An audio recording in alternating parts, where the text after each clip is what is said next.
In today's video, I'm going to teach you how to create and use parameters in Tableau in just 5 minutes. Let's dive right in. The first thing you want to do is open up your Tableau application. Once you have it up and running, you need to access your worksheet where you plan to implement these parameters. Now look for the data pane, which is typically on the left side of your workspace. You'll find a small drop-down arrow in the upper right corner of this pane. Click on that. From the options that pop up, we're going to select Create Parameter. This is where the magic begins. A dialog box will appear asking you to define your new parameter. Let's name this parameter View By. Naming it appropriately helps you remember what the parameter is used for when you're working on a more complex Tableau workbook. Next, you'll need to set the data type for this parameter. Here, we're going to choose String.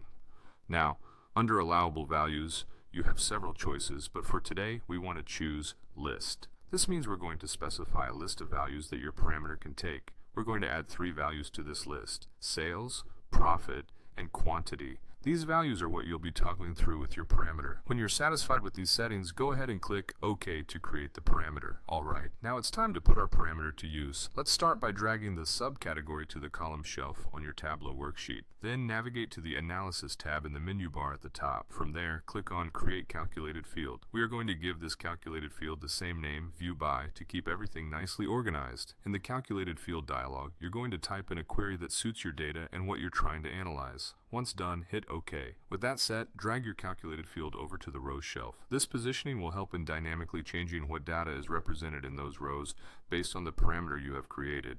Finally, we need to activate our parameter to see it in action. Look at the data pane again, find the View By parameter, and right-click on it.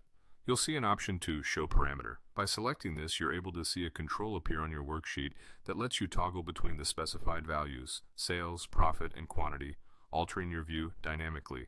And there you have it. With these steps, you've not only created a parameter in Tableau, but you've also set it up for immediate interactivity within your worksheet. Feel free to experiment with different values and queries to see how flexible this feature makes your data analysis. Thank you for watching, and happy analyzing.